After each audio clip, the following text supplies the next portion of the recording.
welcome back to another Shadowverse Worlds Beyond video. First off, I would like to apologize for not uploading for the past like 10 days or something. I've been sick, but do not worry, we're back to making videos once again. And the first video that I'll be making as I come back, of course, is going to be a Tierlist video. I know everybody likes Tierlist videos in a competitive game like Shadowverse. So, this Tierlist is going to be about the last like a few weeks or the last week of Infinity Evolve, which is basically set 2. And if you guys are new here, don't know who I am, my name is Nero, and I am a 100k Master Point Diamond player who also competes in Shadowverse tournaments. So with the information that I've got and the experience that I've got in the ladder and tournaments, we will be making a tier list today. Disclaimer though, I am not claiming this to be the Bible or like a very, very 100% accurate tier list, even though we have the data. I'm just basing this off my experience and doing this for fun because I know tier lists are very fun to make. Yeah, if you guys are interested in making your own tier list, the link of the tier list maker template will be down below. And with that said, let's get right into the video. First off, as you can see, the decks are lined up in like a very specific way, and the reason for that is we separated them from class. This will be Tempo Forest, followed by Rose Queen Forest, and then Roach Forest. Then we also have the Casino Dragon, and then the Ramp Dragon, and also Aggro Dragon, the Face Dragon. We also have for Portal, the Artifact Portal and the Puppet Portal. For Witch or aka Runecraft, we also have the Earthright and the Spell Boost deck. And for Havencraft, we have the Storm Amulet deck and also the Ward Haven deck. For Aggro Abyss, we have the mid-range Abyss and also the Aggro Abyss. And for Sword, to be honest, I would probably just have one deck here typically, but just for variety reasons and also because it does exist. Aggro Sword and mid-range Sword. First off, we are going to rate Tempo Forest. Tempo Forest is a really fun deck, though one of the main problems of it is of course the lack of cardio and the lack of a very consistent like curve compared to other aggro decks, I think. And when you have the tempo, this deck feels really godlike, as the name suggests. But the moment somebody stops you for even one turn, let's just say that the amount of cards that you have will shrink, and you'll notice this thing where if you don't have Titania, like if you don't have the Titania crest, you kind of just run out of gas straight up. If you don't get Arya, you don't have enough offense because you rely a lot on like Storm Fairies. And yeah, like if you can't finish by Odin, you're pretty much gonna lose. So it's kind of like on the low end of kind of aggressive decks in the current set. So I wouldn't like rate it above tier 4, but it is really a fun, yeah, it's really a fun deck though. So I suggest you try it out still. But yeah, I don't think it's a competitive deck at all. So moving on, Rose Queen. I know a lot of you guys love Rose Queen. Sadly, in my opinion, at least, Rose Queen is the worst deck in the game. Yep. I think it's kind of like the worst deck in the game, and for multiple reasons. The niche of this deck is typically killing very, very slow decks because they're kind of like an Exodia type of deck, right? On paper, you're like, okay, this deck is supposed to control the board and then save 1-cost cards, and then it leads up to punishing slow decks that need turn 10 to 12 to win the game, which is probably gonna be, I don't know, Ward Haven, punishing Ward Haven, or punishing like a Spell Boost Rune. But it doesn't really have a very good structure for the early game and mid game in order to get there in the first place. You run into this problem of you're using too much of your hand in order to just survive. And because of that, you run out of ammo to use it for Rose Queen, even though you have cards like Titania, right? You have cards like Limaga that can stall. Stuff like that exists, but it's not enough. So yeah, if you're gonna play Forest, I wouldn't recommend this deck if you're looking to win a lot. But if you're looking to have fun, like I said, like tier 4 and tier 5 is probably the 4 fun decks. And next up, we have one of the most broken decks, if not the most broken deck that we have in the game. And everybody knows this, it's Roach Forest. Now there's gonna be a deck sample on the screen right now, right? So I'm gonna make deck samples for the top 9 decks that we have. Like basically every deck in tier 1 to tier 3, I'll show deck samples. So what makes Roach still like a tier 1 deck is simple. It's the only craft in the game that can consistently kill you at turn like 8 slash turn 9 or coin turn 8 whenever like in from 20 HP. Typically the most standard combos right now will lead to like 18 19 damage combos, which is scary because of carbuncle rate.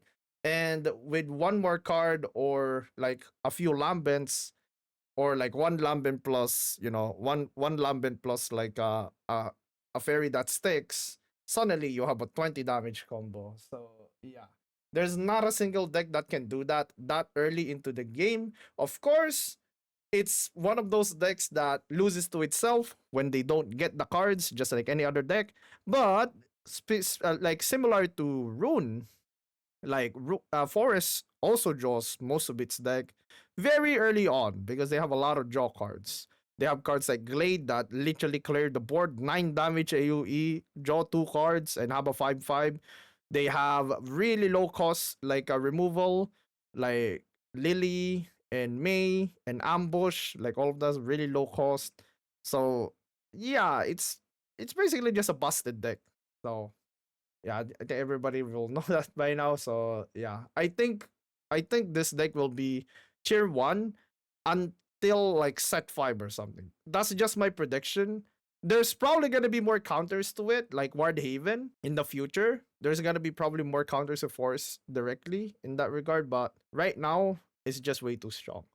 So that's the Forest decks. Roach being 1, Combo Force being 4, and Rose Queen being 5. Let's move on to Dragon. Alright, so first off, I put like 3 versions of the Dragon deck here. One is the Ramping Storm Dragon, one is the Casino one with the FENNIE, and like we also have the aggro version, which is the Face Dragon. So yeah. So first off, I'm gonna put like FENNIE over here at tier 4. While it has a lot of value, as the name suggests, Casino, it is very, yeah, it kind of needs a combination of the enemy like not punishing you or not being able to punish you, which is kind of like a brick state, while you having, for some reason, like a strong board or them having a weak board in order to play Fennies. And if you manage to play a Fenny or two, suddenly your deck is like the most value in like the entire game, because you're gonna have like half costed Olivia's, half costed Genesis Dragons and all that. It's really for fun deck too. I don't think it's competitive at all, but yeah, like it's not gonna go beyond tier 4 because of those reasons. It's greedy as hell. It's really slow. It's super slow. Most of the time, like you're probably gonna like discard Fenny with your Burn Knight or something just because like people are playing way too fast. So yeah, a lot of decks are mid-rangey, like this set, and decks that are not mid-rangey are are very OTK decks, right? When they're not mid-range. So Fenny just feels kind of out of place. I hope that they actually buff this card, the Fenny card, just because it's like turn 8 do nothing. It's literally like playing a Lapis. Yeah, but I guess like Fenny's better than Lapis at least, but yeah, turn 8 do nothing is kind of too slow in today's like meta. And moving on to the Ramp Storm Dragon. Here we go, our first tier 3. Now, we might be saying, yo, Dragon Week. Why not every single Dragon deck tier 4 and below? Simple. It won SVO. I mean, it's not just that. I just think that this version of Ramp Dragon is way more consistent and can punish like the holes in the holes in like some others decks game plan. For example, not being able to deal with Forte, right? Because they can ramp into Coin Forte, stuff like that, right? They can also have a very early Garyu that not every deck is like built to counter or like play into. There is also the Neptune card, which just makes it so the moment that's played, every single aggro deck just dies of cringe. So yeah, like Ramp Dragon is a real deck, though. I think you do need to be on the luckier side, right? Right now on the screen, I'll show you the sample deck that we have for Ramp Dragon. And as you can see, there is a high chance of bricking. But like I said, that logic applies to every single deck in the game. It's just more so like you just need more luck, in my opinion, to win a lot with Ramp Dragon. And also, being able to play perfectly at that.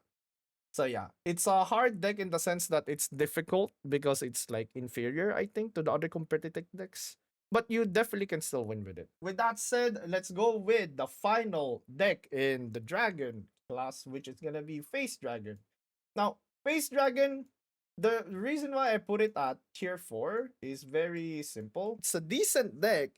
It's more so just cheese. Yeah. It's literally just intimidate cheese. It doesn't have any ramp, so the forte is more so a finisher than something that's like creating a weird advantage for you, because like you're like playing really high cost calls, like high cost cards real fast. Like the 44 face dragon is kind of like the finisher. So since it's a finisher, if somebody could answer it and then ward up, like especially if they can do multiple wards, that means Odin can't get through, or they could heal, or they could outrace you because you're ignoring the board. Then the face dragon's gonna be a little bit on the weaker side compared to the other aggro decks, in my opinion. Right? They don't win the race as consistently, and they're quite they're quite easy to deal with. The only way they would win typically is through cheesing you when you're bricking. Yeah, it's like if they curve perfectly and you don't, they would win. But if both of you guys get an average hand, the face dragon typically loses. So yeah, that will be it for dragon. Right. Let me know down in the comments down below if you think dragon is actually a real deck as well, like after the SVO run, or if it's not. Right. Let's move on to the next craft. All right, for the next craft, we have Artifact and Puppet. And I'll be showing first off the Artifact deck. I think Artifact deck is actually tier 3. Now, don't get me wrong, right? Artifact is the only deck right now out of any class. Like, yeah. Like, Portal is the only craft right now in any class to not see any, like, real success in competitive. But the fact that it's a very consistent deck, right? Because you make the cards instead of like crafting them. Yeah, it makes it so that they're decent. But here's the problem with being a consistent deck, and that being the case, your main selling point is consistency. When you are bad, or when you're mid, you are also consistently mid. That is the problem of Artifact at the moment. That is one of the reasons why initially people thought Artifact was gonna be tier 1. And I was like, yeah, they got Karula, right? And they still have like a clean, like Orcus Gundam like card line. But then suddenly it just fell off. Yeah, it just literally fell off. It's not as high value as the other cards that are being played in the set. So because of that, they kinda slipped into this tier where okay, they're fine, but they're not competitively as good anymore. Yeah. Like there are like a bunch of decks that Artifact beats like really well, in my opinion. Like for example, aggro decks, Artifact can actually deal with that pretty like easily, in my opinion, because they have a lot of 2 drops. They have like access to just dropping a 3 mana 1/5 ward against aggro decks. They can have like Carnelia with the alpha artifact, and that's literally backbreaking versus aggro decks, right? But when they fight the mid-range decks or decks like Rune, they're kind of like at a disadvantage. There is like one niche that you might be able to counter argue with that. It's like, oh, they can beat Sword. But yeah, I don't think that I don't think that's been like consistently the case, just because like they are not able to progress the phase with beta because they always have to gamma, and because of that, like they just get outgrinded by sword at times, or literally just killed off really really fast because they don't have a really strong turn 6 and turn 7. Yeah, their turn 6 and turn 7 is literally just Karula, Sylvia, and Odin. if they run an Odin. Like that's not really like that strong. The thing that unlocks artifact is a way stronger turn 6, turn 7. Karula is fine, but I think like the lack of a really good turn 7 makes it so that like Odin, but Odin isn't really like the thing that you want to play as artifact on turn 7 all the time unless you are the one with the tempo. Like typically turn 7 is kind of like a weird turn for you. So until that's like fixed, I think they're probably gonna be in this state of tier 3 and possibly like for a while, like for a while, because I think like the moment they make this like more like stronger, it's gonna be back at tier 1, tier 2. So yeah. Another deck that's kind of in a weird spot right now is Puppet. Here's a deck list sample.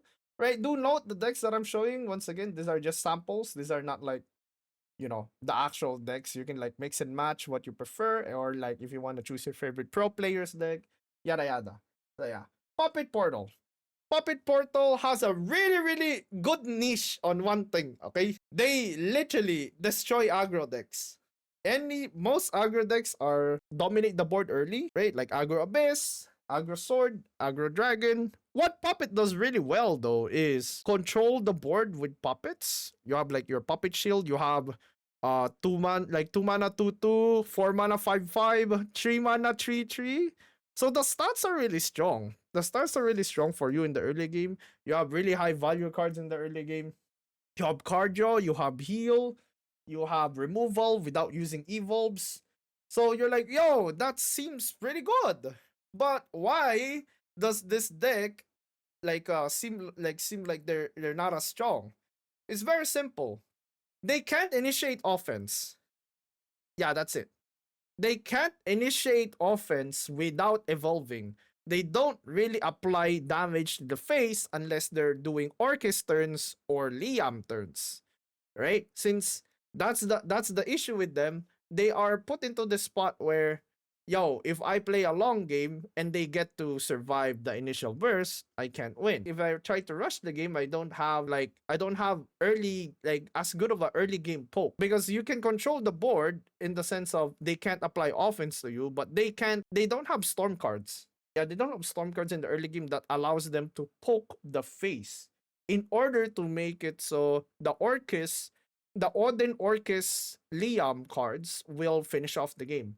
So that's the only thing that like Puppet is missing right now. Like some sort of poke probably in the early mid game, just so they transition better into Orcus, and like somewhat of a backup plan, I guess, for when the game goes post evolve, because post evolve Puppet is literally so weak.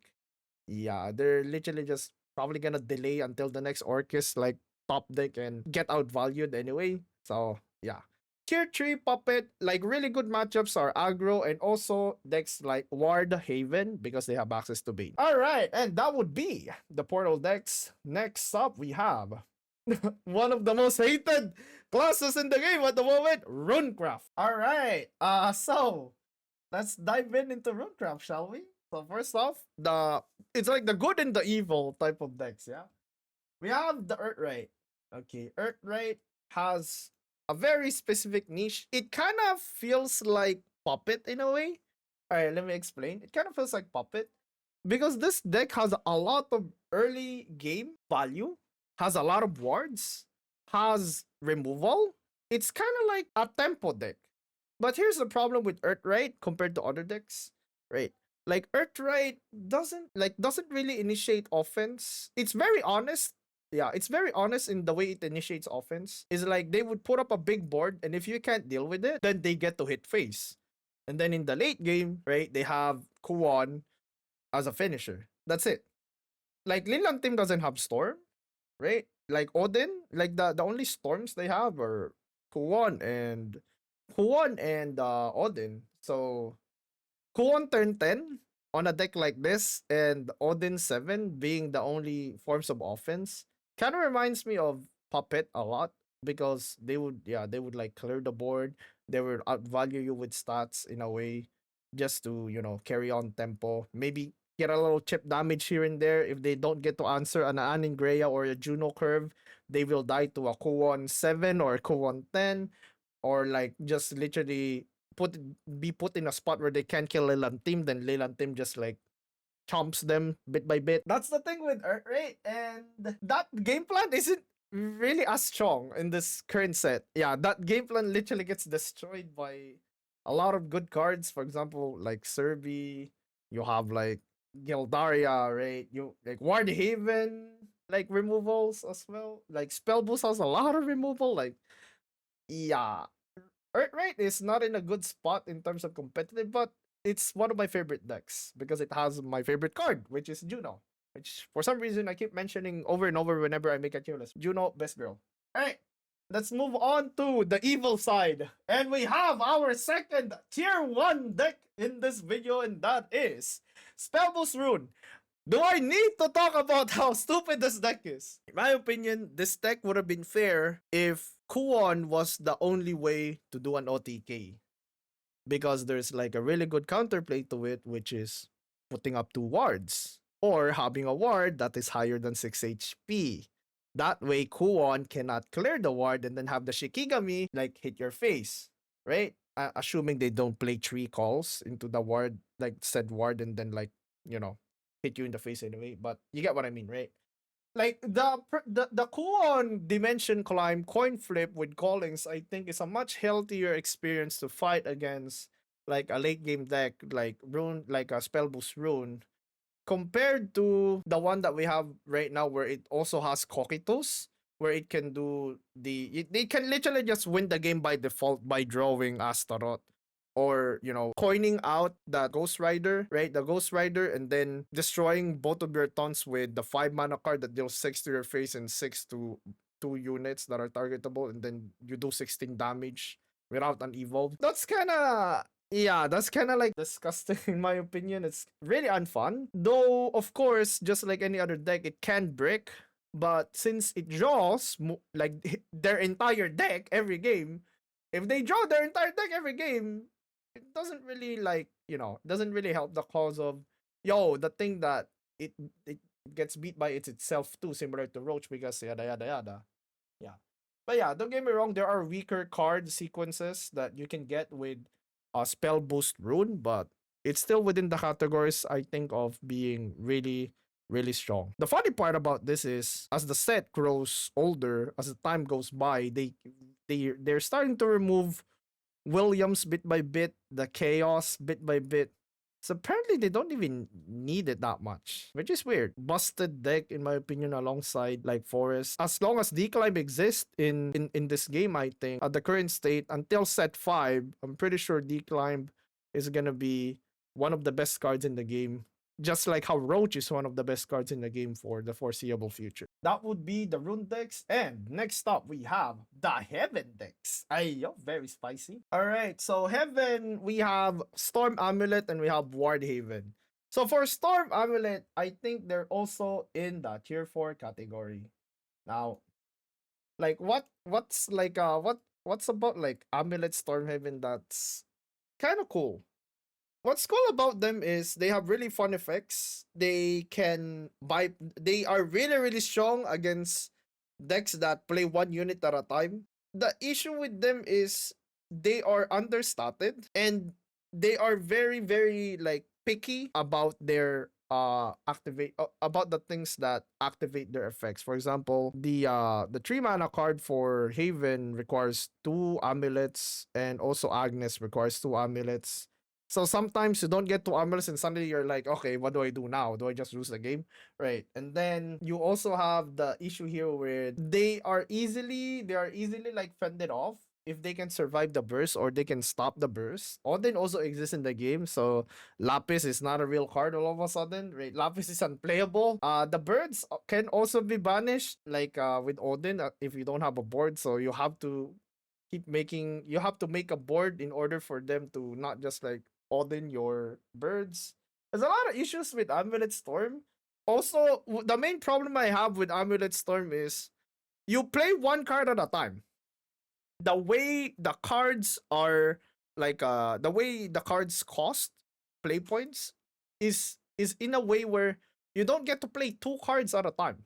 All right, turn 5 Salefa. That's it.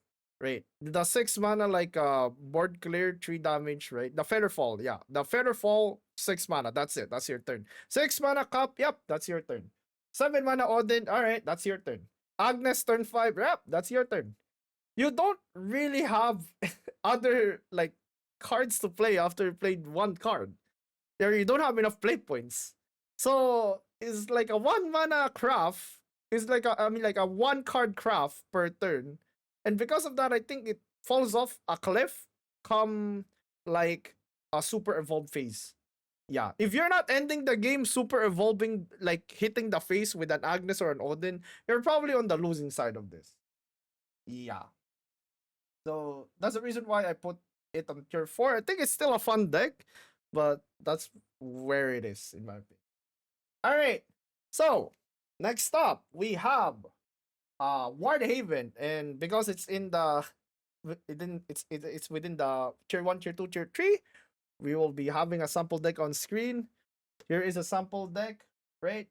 It's actually the deck that I use for SVO. So if you guys are curious, I actually brought Wardhaven and Abyss for the recent Shadowverse Open. Sadly, I lost because I didn't draw anything. Yeah, like it didn't draw anything on the mid range Abyss one. That's why I was like, yo, like maybe I was just unlucky, and then I saw that Tempest won, and I was like, okay, I was just unlucky, or I just played bad, one or the other, right? So yeah, this is the secondary deck that I brought, and I think it is on tier 2. So let me explain. Why is Wardhaven suddenly tier 2? Simple. It has winning lines against every craft, I think. So I'm not saying they're at advantage, but they just have winning lines against every deck, in my opinion. Not every deck has the perfect answer to either Floodgate. Like the moment Wardhaven like gets that Wilbert and it doesn't get answered by Odin, and they drop the Ether and they don't have a perfect answer for it. Suddenly Wardhaven sticks a unit, and if they stick Sarissa, it's over. Yep. That's it. If they stick Sarissa, it's over. So yeah, it has a very specific win con of sticking a unit. The main weakness of Wardhaven, in my opinion at least, and based on like what I talked to pro players about, like one of them being ours. If you guys don't know, he was the winner of the SBO kickoff. Big shout out to you, my dude. Right. So we talked about counters, and the thing that counters Wardhaven is mid-range Abyss, especially if they have like Medusa Gensetsu, right? Like more so if they run a decent amount of it, yeah, that's when it gets hard countered. And also, of course, Rune. So what is Wardhaven good against? It's good against aggro decks because you have a lot of wards, they can't hit the face. It's good against decks that are board centric, right? Like it's not bad into sword, but sword out grinds like Wardhaven if it goes late. So like they're kind of on a timer against sword. And same case with Rune, they're kind of like on a timer because of the fact that they lose to Sword and Rune in more ways than they win against those two. And their niche is being a hard counter to Roach Forest. I will put Wardhaven at tier 2. Trust me when I say if like I keep saying Wilbert, like if Wardhaven counters like hard counters 2 of the tier 1s, I would have put him at tier 1. But yeah, Wardhaven is in tier 2. It's a very like specific like standard we have for tier 2, I think. And Wardhaven just fits everything. And that would be it for the Ward. I mean that would be it for the Haven.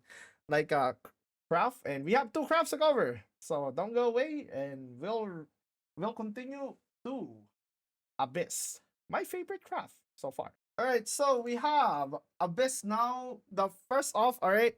I know a lot of people are talking about Abyss right now, but I have been preaching about this craft for weeks before it even won like the kickoff, right? If you guys don't know, SBO kickoff 1 and the latest SVO qualifier, both champion like duelists brought mid-range Abyss.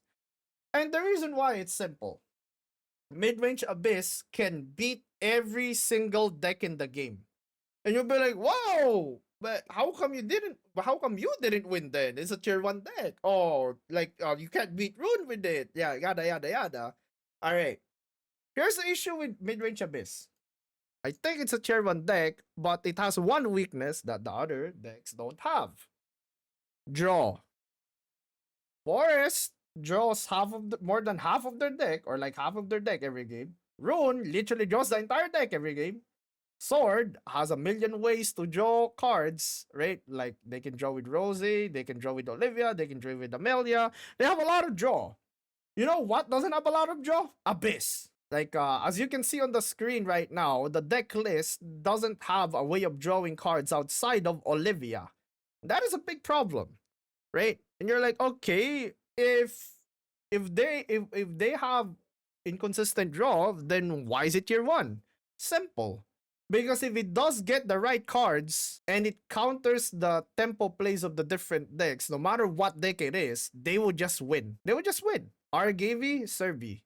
They have a really, really strong curve of a Charon with Fildao or an Argavi into another one of either or as a zombie soldier, right? Like especially after the fact that you clear the board. If it's an empty board or it's a weak board, you just play the zombie soldier. Then you get to do like Olivia Mummy or Olivia whatever stuck on the board, and then clear whatever their turn 7 or turn 6 play was. Right. And then you couple that with the option to Odin it as well. And then you play into Serbi. Right. Let me explain. Serbi, I think, is one of the most busted cards in the game. Right? We talked about Roach being one of the most busted cards in the game. Dimension Climb, which literally makes Spell Boost one of the most busted decks in the game as well. But Serbi, I think, is a business like card that resembles that too. It's the only card where you can do a heal for 6 while building a board, especially if you have Grimner Crest. You can heal for 6, clear the board, and deal 2 damage to the face. 3 damage, because you count the super evolved damage, 3. And you can also do 7 damage to the face and heal for 2. And that's just the one card. It can get amplified by anything that sticks or a creep that didn't get banished. So the burst, right? The burst is really, really strong. Couple that fuck with Vuela existing for Abyss now because they have options to burst your face if they don't draw Serbi. And suddenly you have a deck that as long as it draws off it a good combination of like decent offense, right? And tempo. And then they play the Vuela turns with the Rage of Serpents, which is like if you run 3, that's like 9 damage, like in your deck, that's just waiting to happen. Serbi and Odin and all of that good stuff. Where you can like also stall with Medusa and Ginsetsu. Like Abyss is just a really strong craft right now. And I think people are starting to realize that after the fact that it won 2 SVOs. If you come with me with the argument of, yo, Nero, the draw argument you said, yada yada, it's not as consistent then. You can't beat Rune, you can't beat Sword, yada yada. You can't beat Forest. Like Abyss's biggest weakness is Forest, like I said. Because of everything that we just talked about like prior, it has winning lines. And I believe as long as you have winning lines against every deck in the game, you should be considered tier 1. I just cannot put a deck that has winning lines against every deck in the game like as a tier 2. So yeah, that will be, yeah, sorry about like talking too long about mid-range Abyss. I just really think people were underrating this craft for the longest of time, and finally it's getting its attention, and I'm like, yeah, I told you so, man. I told you so. I wish I went with it myself, but it is what it is. Alright, moving on. The second Abyss deck in the current set, we have Aggro Abyss. And I think this is the best aggro deck in the game.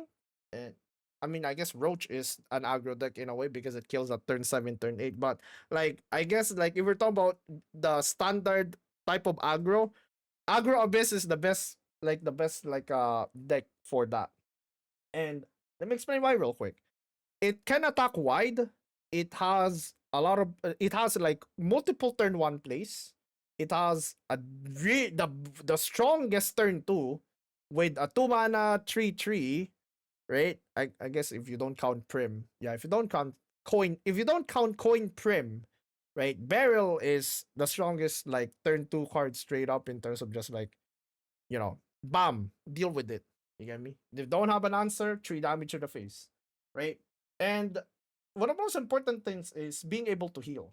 And the reason why that's really important is because of sword, right? As you can see on the screen, like there's multiple bats in the aggro abyss deck, and if you guys don't know what it does, it basically heals when it gets to attack. So if they're trying to race, right, similar to how you beat face dragon at times, you won't be able to because their health is they're too healthy. So there won't be like they can easily shut down lines where you face rush them. So you're at the mercy of aggro abyss if you brick. Because if they have Argavi and they have Odin, typically they just win the game, right? And you might be saying, "Oh, Nero, this deck also has card lines that wins like every deck in the game if they brick, right?" But that's the problem. If they brick, the difference between aggro abyss and mid-range abyss is if aggro abyss, right, the enemy doesn't brick, they have a decent chance of losing. Mid-range abyss, however, they you could play a double Anin Greya and they could still win. That's how stronger mid-range abyss is compared to aggro abyss. So yeah, I would heavily suggest playing mid-range abyss if you're looking to win more. But if you're looking to end games faster, or you just really like the aggro playstyle, then probably go like aggro abyss. So yeah, that would be it for abyss, my favorite craft at the moment. And lastly, we have my main, Swordcraft. All right. So thank you so much for like watching the video up to this point. We will now be rating the Swordcraft decks, and we have aggro sword and mid-range sword. First off, we're gonna go with aggro sword. Okay, aggro sword. I will actually put it on tier 2 as well, and I think it's like slightly worse than aggro abyss, but the thing is about sword is they actually can still play in the mid-range area, right? Like to be honest, I shouldn't have put like aggro abyss and mid-range abyss. I should have just put mid-range abyss, but I kind of want to put aggro abyss in because I do know there are a bunch of lists there, right? I'll be showing on the screen where they play this version where they don't even have Amalia and Amelia. They would probably have like one Olivia or something or one Amelia, and they'll just play aggro. The issue with this deck is obvious. It doesn't have the same thing as like Roach, mid range, and spell boost rune in terms of draw. So since they don't have that, they only have Rose for that. It's kind of very reliant on the curve. Yeah, they don't have a lot of backup plans. So when they get shut down for good, and no healing, no cardio, and can run out of juice because of that. And also the fact that they just rely on like hitting the face and like you not being able to deal with the board, or let's say you don't deal with the squirrel or the Valse 6, stuff like that. If that's the game plan, it's not as consistent as the other decks. But if you draw pretty well, if you draw a 1 2 3 Zirconia, it's over typically.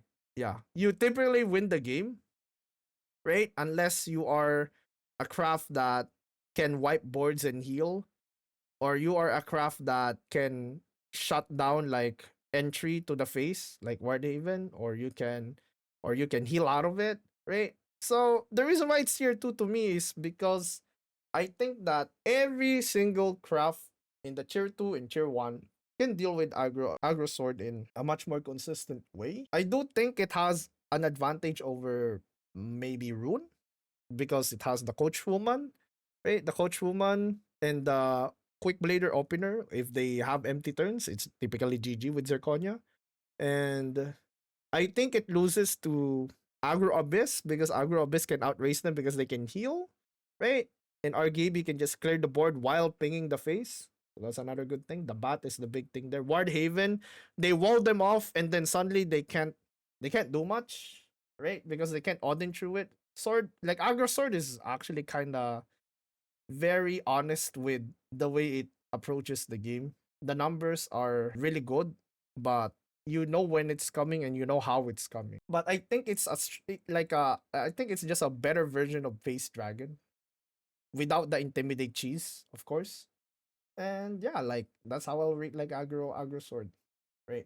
I could be wrong about this. Let me know down in the comments below if you think I nailed like the aggro sword like tiering, right? Or you think that, oh, like just don't have aggro sword. They're all mid range anyway, But yeah.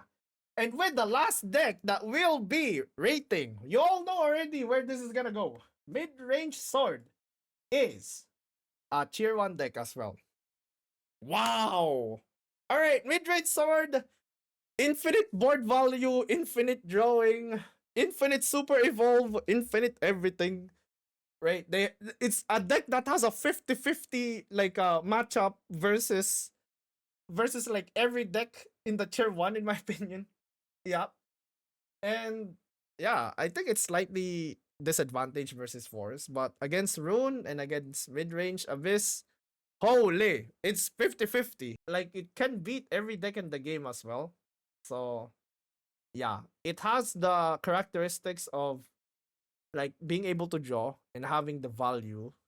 But the only thing it doesn't have is healing. Which is funny because there was a deck in the Hokkaido like tournament. You guys don't know. Like there was a mid-range deck that ran 3 Liralas and 1 Albert, and they managed to place high with that deck. And I'm like, wow. Like mid-range Abyss, like a mid-range sword can literally just do anything with their deck, right? I also saw like one of the pro players saying something about, it doesn't matter how you build this deck as long as the core is mid-range sword, it's too strong for you to have like a wrong choice or something. And I kind of agree with that. That's why you see a lot of decks, as you can see on the screen, right? If you guys are curious, I'm just putting out like versions of the deck with the core cards, right? That fits on one screen because we all know mid-range sword typically doesn't fit in one screen. So I just like chose a version that fits in one screen for once. So yeah. Right. So yeah, that's gonna be the tier list. We have tier 1, the Roach, Spell Boost, mid-range sword, and mid-range abyss. And tier 2, Ward Haven, Aggro Abyss, and Aggro Sword. Tier 3, Ramp Dragon, and both of the Portal decks. And then the 4 Fun decks on tier 4. And lastly, Rose Queen. So, any last comments about this tier list that I made would probably be the fact that, yo, guys, the set is more balanced than you think. The fact that we have 4 crafts in the tier 1, like, has a lot of good, it's a lot of positivity in my opinion in terms of the balance in the game. Though I understand it doesn't feel as balanced, especially if you're playing in the if you're playing for fun, if you're not playing as competitively, of course, like it will like shift your opinion towards, oh, this game is like not balanced and all that. But I think the current set that we have, this is just my opinion, is just more balanced. Every single deck in this game, like except maybe Rose Queen, I believe you can get diamond with in master rank. Yeah. I actually am a firm believer of that. Every single deck in this list except Rose Queen, you can get like to diamond if you're good enough at piloting it. So, just a little advice to everybody probably as ending credits. Like, choose a deck that you actually want to play. Choose a deck that you have fun with, right? And yeah, play that, master it, and you can actually like get to a decently high rank no matter what you choose here. Except Rose Queen. I don't know. Maybe I don't hate Rose Queen. I love Rose Queen. It's kind of a shit deck. I'm gonna be for real. But yeah, that will be the list, guys. If you have any questions or have any like violent reactions to this list, please comment down below. If you guys wanna hear my bad takes and watch me play and misplay Miss Lethal 20 times every day, like go to twitch.tv/elnerotv, and also on this YouTube channel, I'll go live every day unless I'm sick or I'm EP. So yeah, hope you guys have a nice day. Hope you guys enjoy your watch. Thank you so much for watching the entire thing, and I'll see you in the next one. Bye bye.